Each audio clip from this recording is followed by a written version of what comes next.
I did everything for you. Please don't do this to me. Stop embarrassing yourself, Helena. I love you. Please don't leave me. If you love me, you'll accept my terms.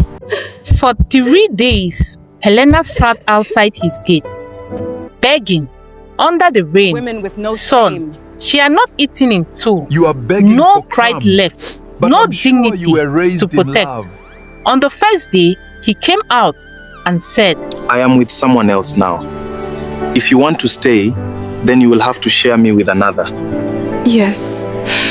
yes, not because she was foolish, but because she had never truly been loved. Yes. By the 3rd day, even the security guard stopped pretending not to notice her. And what happened that afternoon would begin the greatest transformation of her life. Now. But to understand how she got here, we have to go back to when Helena was 5. Helena's mother, Laura, used to sing to her every night. You are my sunshine, my only sunshine. 6 years of marriage, just 1 child, and that child was Laura's miracle. She named her Helena, her sunshine. Every night, she whispered, remember, Lena, Mama loves you. Be as bright as the sun always. Then, 1 week, Laura felt ill. Hospital lights, whispers, a weak hand holding a small one, and then silence. The singing stopped. Mama was gone, and something inside Helena stopped too. 6 months later, her father brought home another woman and 3 children. His children, the family he had outside the marriage. The house shifted overnight. You wake up at 4 a.m., finish cleaning before 6. Breakfast should be ready by 7. Saturdays are for laundry and general cleanup. Unending roles for a child. Helena slowly changed from a daughter to a maid. One day, stepchildren got fried chicken. Helena reached for one. Her stepmother tapped her hand sharply. That is for Bishop's College student. You eat stew. She looked at her father. Daddy, stop complaining. He did not even look at her. That was the day Helena learned her voice did not matter. Love had rules. Be quiet, be useful, be nothing. 3 polished shoes, 3 proud uniforms, 1 faded dress. Why can't I go to Bishop's too? Helena asked. Her stepmother smiled. Because you are not special. Her father adjusted his tie, said nothing. Silence became Helena's childhood soundtrack. She saw too much, too young. Her childhood ended early. Years later, Helena's father's business collapsed. Fear filled the house. Money slowly disappeared. You will drop out, her stepmother said. Helena looked at her father. He nodded. Just like that, her future was traded. Helena learned affection had to be earned. Her education was exchanged with some fabric and a wooden table. Helena sewed clothes under the hot sun. No shade, no stool some days. She learned to read people. Who would buy? Who would insult her price? Every profit went to her stepmother. Until one afternoon, her best friend whispered, if you don't save secretly, you will never escape. That night, Helena folded a small note into her back, hope stitched into fabric. And when the insults became unbearable, Helena left, quietly, no announcement, just courage. Helena rented a small room, continued her business, lonely, still believing she was not enough. Then she met him. Daniel, a young graduate, jobless, ambitious. He called her Lena. Only her mother calls her Lena. One evening, under a street light, Daniel held her hand. I love you, Lena. Not what you have, You. No one had ever said that to Helena. She believed him. She fed him, supported him. She even gave him her savings during difficult times. She was there for him, anyway, anywhere, anytime. Because she thought, if I love him enough, he won't leave. Helena had learned without knowing that everyone first, then Helena last. Then came blessings. Daniel got a job, a good job, new apartment, new confidence. Then, one evening, we are not of the same level anymore. Oh, please. What are you saying? You have to leave. Oh. Please, don't do this to me, please. just like that, he ended it. Once again, Helena felt abandoned, rejected, not loved, not wanted. 2 weeks later, Helena went to his estate. She wasn't allowed in. Day one, Daniel said on his way out, I am with someone else now. If you want to stay, then you will have to share me with another. Yes. I will share, Helena replied. Daniel smiled and left. Day two, never slowed down to look. A woman walking into the compound glanced at Helena and said, Women with no shame. Helena lowered her eyes, but strangely, she felt if she stayed longer, begged more, cried more, Daniel would take her back.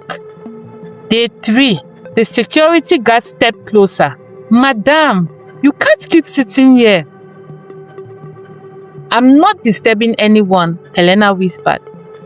Then the old man across the street stood up slowly.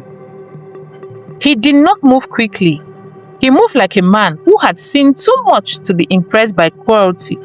He crossed the street. The old man turned to Helena. He looked at her for a long moment. Then he said quietly, If you were my daughter, I would have flogged sense into you right now. Then he added softly, If he loved you, you would not be sitting on the ground. The words did not shout, but they shattered something. Helena's chest tightened. Tears came out fast, not from humiliation, from the truth. You are begging for crumbs, but I'm sure you were raised in love, even if it's a glimpse of love. And suddenly, you are my sunshine. The memory rushed back. Her mother's voice. Someone had loved Helena once, and that love had not disappeared. She wept, not because the relationship ended, but because she finally saw what she had been accepting. The old man guided Helena. Say one good thing about yourself every morning. At first, Helena looked at herself in the mirror and cried for hours. Then slowly, I am hardworking. I am strong. I am kind. I am beautiful. I am enough. I survived. she spoke to little Helena. You were never the problem. She stopped grieving the love she never had. One night, Helena almost texted him. Loneliness whispered. She typed, I miss you. She stared at the message. Her tongue hovered over send. Seconds stretched. Then she deleted the words, deleted his number, and sat alone in the quiet. That was the real victory. The moment Helena chose herself when no one was watching. Helena's business grew. A small boutique. One afternoon, a woman walked in. She was the same woman who had said, women with no shame at the gate. She didn't recognize Helena. Browsed the dresses, paid in full, left politely, and Helena realized something powerful. People forget your lowest moments, but you never forget what you survived. She no longer lowered her eyes when men spoke. She no longer apologized for existing. She was no longer starving for love. She was building it within. 1 year later, Daniel returned, job lost, girlfriend gone. He stood at Helena's boutique door holding the watch she once gave him. I am sorry. I forgive you, but I am no longer available for half love. He nodded, left the watch and walked away. Helena did not call him back. 2 weeks later, Helena's father stood outside her boutique. Older, smaller. He stepped inside slowly. I heard business is good, you've grown.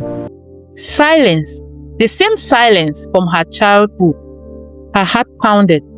Will he say it, or will he leave again without naming the wound? He looked around the boutique, touched a folded fabric, then finally, I failed you. I should have protected you. Helena exhaled slowly. I waited a long time to hear that. I don't expect forgiveness. I forgive you, not because you deserve it, but because I deserve peace. But forgiveness does not mean access. I am healing, and I will not reopen wounds. For the first time in her life, Helena did not shrink in front of him. He left quietly, and this time, the silence did not hurt. That evening, Helena locked her boutique. Across the street, a little girl stood, staring at a food vendor. The vendor handed the other children fried chicken. The girl stepped back quietly. Without thinking, Helena walked over, bought one piece, knelt down, and placed it gently on the child's hand. You are special, Helena said softly. Then she stood up. The sky was gray. She smiled. You are my sunshine. But now, she wasn't singing to remember her mother. She was singing because she had become her own sunshine. If you've ever had to beg someone to love you, then you understand this story. But listen carefully. Some of us did not grow up feeling chosen. Not because we were not enough, but because the people who were supposed to love us did not know how to. And when a child grows up in that silence, they don't grow older. They grow hungry. Hungry for validation. Hungry for affection. Hungry for someone, anyone, to finally say, you matter. And when that moment comes, we hold on to it too tightly, even when it hurts, even when it humiliates us, even when it destroys us. But here is the truth most people don't want to hear. Love is not supposed to cost your dignity. It is not supposed to make you beg. It is not supposed to make you shrink. If someone has to choose between you and disrespect, and they chose disrespect, they have already lost you. You just haven't walked away yet. And the most dangerous thing is this. When you don't love yourself, you will accept the things you will never tolerate, not because you are weak, but because you don't yet believe you deserve better. But the moment you begin to see your worth, everything changes. You stop chasing. You stop begging. You stop explaining yourself to people who are committed to misunderstanding you.